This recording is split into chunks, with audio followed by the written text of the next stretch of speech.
Bismillahirrahmanirrahim. Assalamualaikum warahmatullahi wabarakatuh. Pada kesempatan kali ini, saya dan juga rekan-rekan saya akan mempresentasikan soal dan jawaban UTS Manajemen Teknik yang disusun oleh kelompok 5 beranggotakan Kak Putri Melisha Mulyaning Tias dengan NIM 2022-11-126, Muhammad Fatoni Taufikur Rohim 2023-11-035, saya sendiri Anggreni dengan NIM 2023-11-117, lalu ada Muhammad Ramadan Arifiansyah dengan NIM 2023-11-183, dan juga Feris Muhammad Adnan Sodikin. Oke, pada kesempatan kali ini saya akan membahas tentang pengertian manajemen teknik dari sumber yaitu Omurtak, What is Engineering Management, Robert Morris University. Oke, manajemen teknik atau engineering management adalah disiplin ilmu dalam bidang rekayasa yang menggabungkan prinsip-prinsip ilmu teknik, sains, matematika, dan juga manajemen untuk mengelola keseluruhan sistem organisasi. Omurtak sendiri itu menyebut bahwa istilah yang lebih tepat sebenarnya itu managerial engineering, karena praktiknya itu melakukan aktivitas teknik dalam ranah manajerial. Mereka tidak hanya menguasai perhitungan teknis, tetapi juga memahami bagaimana sistem organisasi, operasional, finansial, serta pemasaran, dan juga sumber daya manusia yang bekerja sebagai sebuah kesatuan. Selanjutnya saya akan menjelaskan mengenai tujuan dan manfaat dari pendidikan manajemen teknik. Yang pertama, membentuk insinyur yang mampu memimpin organisasi modern dengan efektif. Selanjutnya, memecahkan masalah perusahaan yang tidak hanya bersifat teknis tetapi juga berkaitan dengan komunikasi, kerja tim, manajemen biaya, penjadwalan, dan juga risiko organisasi. Dan yang terakhir, menyiapkan insinyur untuk posisi manajerial dan juga kepemimpinan. Selanjutnya ada sedikit kutipan dari sumber Omurtak. Banyak insinyur yang bekerja menyadari bahwa masalah paling sulit bukanlah teknis tetapi manajerial, dan inilah alasan kebutuhan manajemen teknik semakin besar. Selanjutnya di sini kita mengambil contoh manajemen teknik dalam proyek PLTS. Dalam proyek PLTS, manajemen teknik memastikan proyek selesai tepat waktu dan memenuhi performa energi. Ini melibatkan beberapa tahapan kunci. Yang pertama, perencanaan kelayakan lokasi dan juga desain sistemnya. Yang kedua, pengorganisasian kontraktor EPC, engineering, procurement, and construction. Dan yang ketiga, pelaksanaan instalasi panel dan sistem ketenaga listrikan sesuai dengan SOP. Dan yang terakhir, pengendalian kualitas risiko dan juga progres dari proyeknya. Untuk ini semua kita bersumber pada IRENA 2021, judulnya Solar PV Project Development International Renewable Energy Agency. Assalamualaikum warahmatullahi wabarakatuh. Sebelumnya izin memperkenalkan diri, nama saya Muhammad Ramadan Arifiansyah dengan NIM 2023-11-183. Di sini saya akan mempresentasikan tentang ujian tengah semester yang diberikan dan disuruh mengerjakan per kelompok. Di sini saya akan menjelaskan pengertian accounting. Accounting adalah pengarahan atau dalam arti lain pergerakan pelaksanaan, sedangkan secara istilah accounting ialah mengarahkan semua anggota karyawan agar mau bekerja sama dengan efektif dalam mencapai tujuan organisasi. Dengan kata lain, accounting dapat diartikan sebagai suatu usaha yang dilakukan guna mencapai tujuan organisasi dengan berdasarkan pedoman pada perencanaan dan usaha-usaha pengorganisasian, pelaksanaan suatu pekerjaan, dan penggunaan alat-alat bagaimanapun handal dan canggihnya baru bisa dimanfaatkan apabila anggota organisasi ikut berperan aktif dalam melaksanakannya. Fungsi penggerakan atau accounting merupakan bagian dari proses pengarahan dari pimpinan kepada karyawan agar dapat mempunyai prestasi kerja menggunakan potensi yang ada pada dirinya. Adapun fungsi pokok penggerakan accounting di dalam manajemen adalah berikut fungsi pokok accounting dalam manajemen. Yang pertama, mempengaruhi pengikut, yaitu mendorong individu untuk bersedia menjadi bagian dari tim. Yang kedua, mengatasi penolakan, yaitu mengurangi gaya tolak dan membangun kolaborasi. Yang ketiga, meningkatkan kinerja, membuat individu suka mengerjakan tugas dengan lebih baik.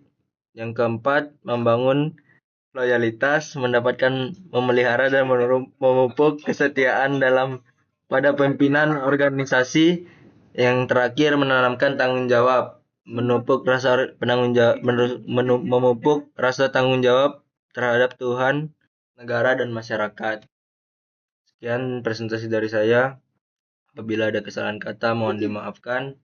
Wassalamualaikum warahmatullahi wabarakatuh. Oke, jadi di sini saya menjelaskan implementasi actuating untuk zero downtime di PLN UIT JBB. Nah, PLN UIT JBB merupakan actuating melalui berbagai program untuk mencapai zero downtime atau tanpa henti operasional. Nah, jadi actuating dalam konteks manajemen adalah fungsi pengerahan dalam pelaksanaan, memastikan semua sumber daya dan rencana diimplementasikan secara efektif. Nah, untuk mencapai kondisi zero downtime atau keadaan penuh, PLN UIT JBB menjalankan program ini melalui 7 pilar utama. Nah, pelaksanaan di lapangan. Jadi yang pertama di sini ada briefing harian dan distribusi tugas. Nah, ini untuk memastikan komunikasi yang jelas, pembagian tugas yang terstruktur, dan pemahaman bersama mengenai target harian sebelum memulai pekerjaan. Dan yang kedua di sini ada preventif dan prediktif maintenance. Nah, ini melakukan pemeliharaan terjadwal, itu termasuk preventif, dan pemeliharaan berdasarkan kondisi peralatan yang diprediksi, itu termasuk prediktif, untuk mencegah kerusakan tak terduga. Dan yang selanjutnya ada fast response tim 24/7.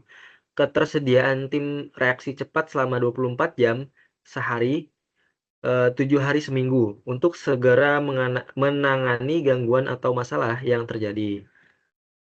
Nah, di sini selanjutnya ada safety leadership and coaching.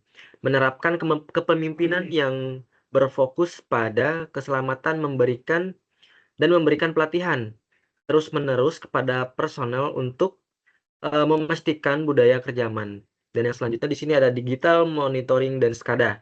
Nah, di sini penggunaan sistem digital untuk memantau kondisi peralatan secara real time, dan sistem SCADA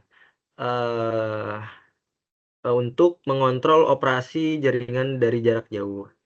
Dan yang selanjutnya ada program kompetensi dan sertifikasi. Nah, ini untuk peningkatan kemampuan dan keahlian personel melalui berbagai program pelatihan dan sertifikasi resmi. Dan yang terakhir ada kolaborasi lintas unit. Nah, ini melakukan kerjasama dan koordinasi yang efektif antar unit atau departemen di dalam organisasi untuk menyelesaikan masalah yang memerlukan sumber daya atau keahlian bersama. Nah, secara keseluruhan, implementasi actuating ini merupakan strategi holistik PLN UIT JBB yang memadukan manajemen SDM, teknologi pemeliharaan, dan budaya kerja untuk memastikan keandalan sistem transmisi yang maksimal dan berkelanjutan. Dan selanjutnya di sini ada matrix gap program zero downtime, yang mana matrix ini menyoroti perubahan signifikan dalam program mencapai zero downtime. Nah, dengan membandingkan praktik lama dan dengan praktik baru. Nah, jadi aspek kondisi awal, kondisi setelah implementasi actuating, itu ideal atau baru.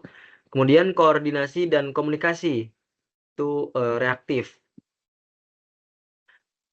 Maksudnya bertindak setelah masalah terjadi. Kemudian briefing harian, laporan real time, proaktif, terstruktur,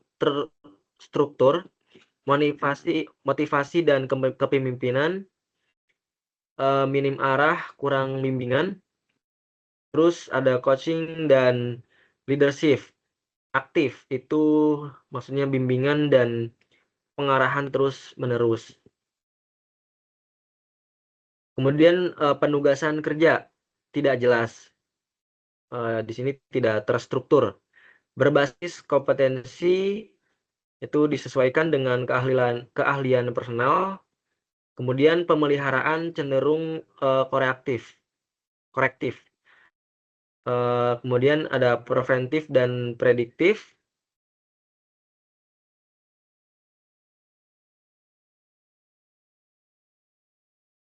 Itu untuk mencegah sebelum rusak dan berdasarkan prediksi kondisi. Kemudian ada respon gangguan. Nah, respon gangguan ini lambat, membutuhkan waktu lama untuk mobilisasi.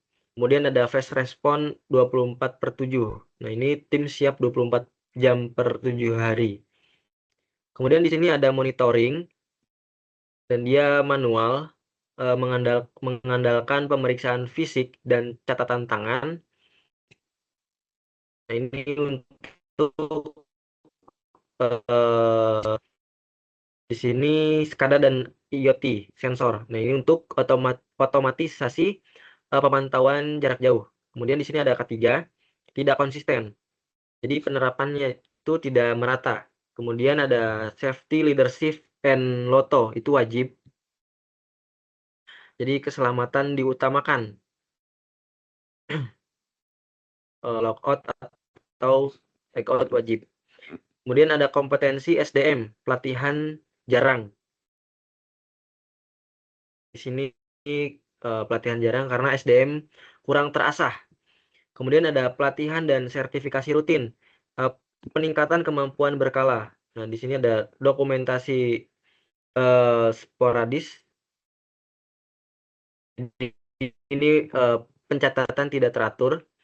Kemudian ada dashboard digital. Ini maksudnya informasi terpusat dan mudah diakses.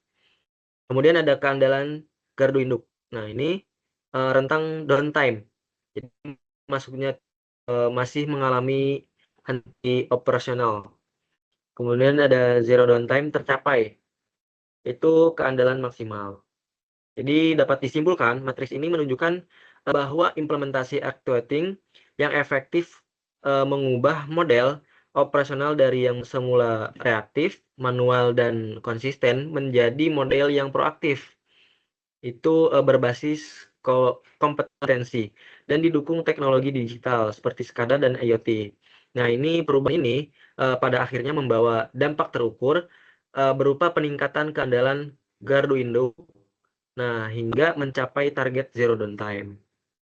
Untuk selanjutnya, nah, di sini terdapat masa depan manajemen teknik.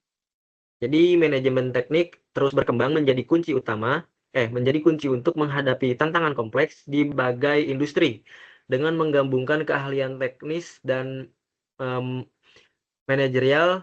Organisasi dapat mencapai efisiensi dan inovasi yang lebih tinggi. Nah, jadi di sini terdapat efisiensi. Nah, ini manajemen teknik bertujuan untuk mengoptimalkan proses penggunaan sumber daya dan alur kerja untuk mencapai hasil yang maksimal dengan input biaya minimum. Kemudian ada pertumbuhan. Di sini maksudnya itu efisiensi yang dicapai akan mendukung ekspansi dan kemajuan organisasi, baik dari segi kapasitas operasional, bangsa pasar, maupun keuntungan. Kemudian ada penyelesaian masalah. Nah, ini manajemen teknik berfokus pada penerapan pengetahuan teknis untuk mengidentifikasi akar masalah dan mengembangkan solusi yang efektif dan berkelanjutan. Dan di sini terdapat yang terakhir adalah inovasi. Ini siklus ini didorong oleh kemampuan untuk menciptakan ide, metode, atau teknologi baru untuk meningkatkan produk, layanan, atau proses yang kemudian akan memacu efisiensi dan pertumbuhan. Secara keseluruhan, nah gambar ini menyajikan sebuah model, pada slide ini itu menyajikan sebuah model siklus di mana inovasi memicu peningkatan efisiensi yang menghasilkan pertumbuhan organisasi dan kemampuan penyelesaian masalah yang kuat menjadi pondasi bagi siklus berkelanjutan. Oke, di sini cukup.